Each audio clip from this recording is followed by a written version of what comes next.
Bismillahirrahmanirrahim. Assalamualaikum warahmatullahi wabarakatuh.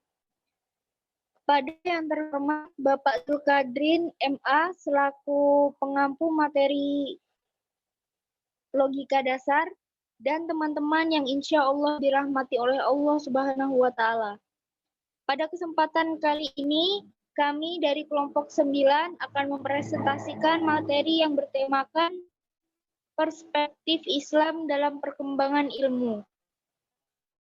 Sebelum mulai presentasi pada kali ini, saya perkenalkan diri dan anggota presentasi.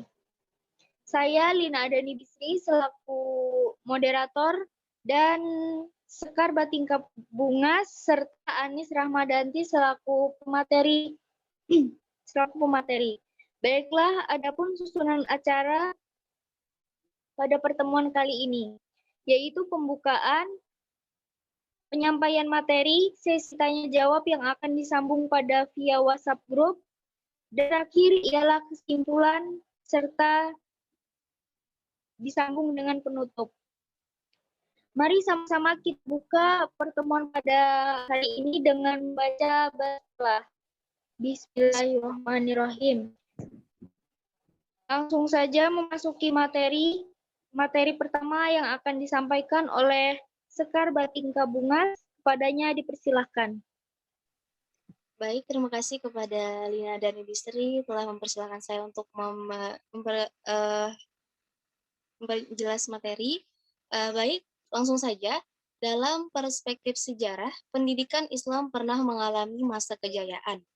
Masa kejayaan pendidikan Islam merupakan satu periode di mana pendidikan Islam berkembang pesat yang ditandai dengan berkembangnya lembaga pendidikan Islam dan madrasah atau sekolah-sekolah formal serta universitas-universitas dalam berbagai pusat kebudayaan Islam.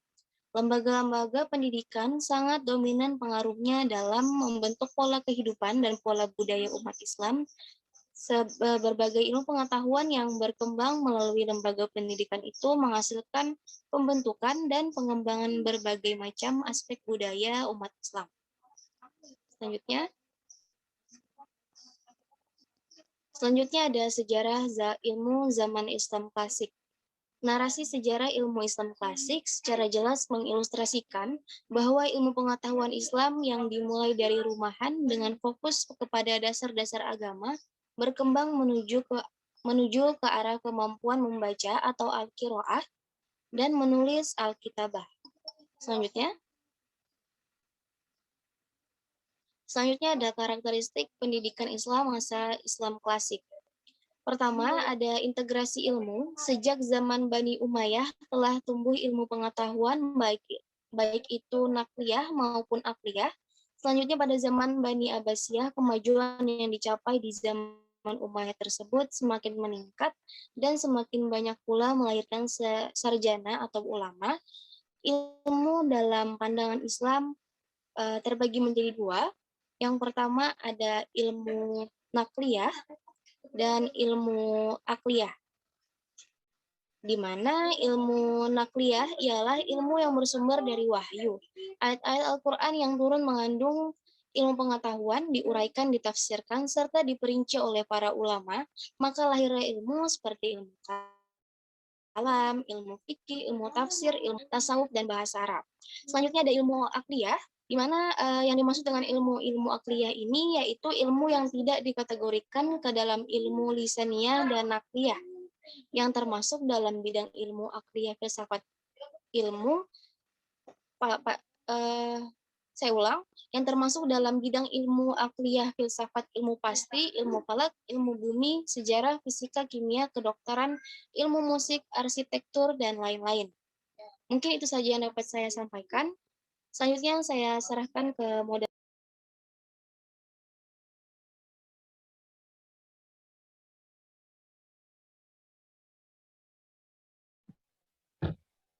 Baiklah, terima kasih Sekar. Selanjutnya ialah materi kedua yang akan disampaikan oleh Anis Rahmadanti. Kepadanya dipersilahkan. Baik, terima kasih kepada moderator. Di sini saya akan membacakan materi selanjutnya yang kedua, yaitu munculnya tradisi keilmuan. Pada masa klasik muncul berbagai tradisi baru yang dapat meningkatkan kualitas keilmuan pada insan di masa tersebut. Semisal salon-salon kesusastraan yang dimulai pada masa Umayyah dan berpuncak di Abbasiyah. Pada masa inilah terjadi semaraknya penerjemahan, penulisan, pembacaan, diskusi, dan dialog tentang ilmu pengetahuan. Yang ketiga ada ilmuwan dan produktivitasnya. Produktivitas ilmuwan menjadi suatu karakteristik pendidikan Islam di masa klasik yang menjadi bukti sejarah bahwa pendidikan Islam pernah mencapai titik tertinggi sehingga logika publik berkiblat pada dunia Islam pada saat itu. Selanjutnya, Islamic worldview. Worldview memiliki arti pandangan hidup dunia atau disebut sebagai ideologi hidup. Worldview dalam Islam berarti cara pandang seorang muslim mencakup aspek batin dan jasad berdasarkan realitas dan kebenaran. Islamic worldview adalah pandangan hidup yang dimulai dari konsep keesaan Tuhan atau syahadat yang berimplikasi pada keseluruhan kegiatan manusia di dunia. Islamic worldview diartikan juga sebagai visi tentang realitas dan kebenaran yang terbaca oleh mata hati kita dan yang menerangkan tentang hakikat wujud yang sesungguhnya. Sebab totalitas dunia wujud itulah yang diproyeksikan Islam. Selanjutnya ada pengertian Islamic worldview menurut para ulama. Yang pertama ada Atib Al-Zain. Pengertian Islamic worldview menurut Atib Al-Zain adalah al-mabda al-islami, yaitu akidah fikriyah atau kepercayaan yang rasional, yang berdasarkan pada akal. Sebab setiap muslim wajib beriman kepada hakikat wujud Allah Subhanahu wa taala, kenabian Muhammad SAW, dan kepada Al-Qur'an dengan akal. Yang kedua ada Syed Qutb. Menurut Syed Qutb, istilah yang tepat untuk Islamic worldview adalah al-tasawur al-islami, yaitu akumulasi dari keyakinan asasi yang terbentuk dalam memberi gambaran khusus tentang wujud dan apa-apa yang terdapat di balik itu. Mungkin itu saja yang bisa saya sampaikan. Saya kembalikan ke moderator. Baiklah, terima kasih kepada Saudara Anis. Selanjutnya ialah materi ketiga yang akan disampaikan oleh saya sendiri, yaitu mengenai Al-Maududi. Menurut Al-Maududi, istilah untuk Islamic worldview adalah Islamic Nazariyat, yaitu pandangan hidup yang dimulai dari konsep keesaan Tuhan, syahadat, yang berimplikasi pada keseluruhan kegiatan manusia di dunia. Sebab syahadat adalah pernyataan moral yang mendorong manusia untuk melaksanakannya dalam kehidupan secara menyeluruh. 4. Syekh Muhammad Naqib Al-Attas. Menurut Syekh Muhammad Naqib Al-Attas, Islamic worldview adalah visi tentang realitas dan kebenaran yang terbaca oleh mata hati kita dan yang menerangkan tentang hakikat wujud yang sesungguhnya. Sebab totalitas dunia wujud itulah yang diproyeksikan Islam. Oleh sebab itu, istilah worldview ini diterjemahkan oleh Al-Attas ke dalam terminologi Islam bahasa Arab sebagai ru'yat al-Islam li al-wujud, yang berarti pandangan Islam terhadap hak dan kebenaran tentang alam semesta. Selanjutnya,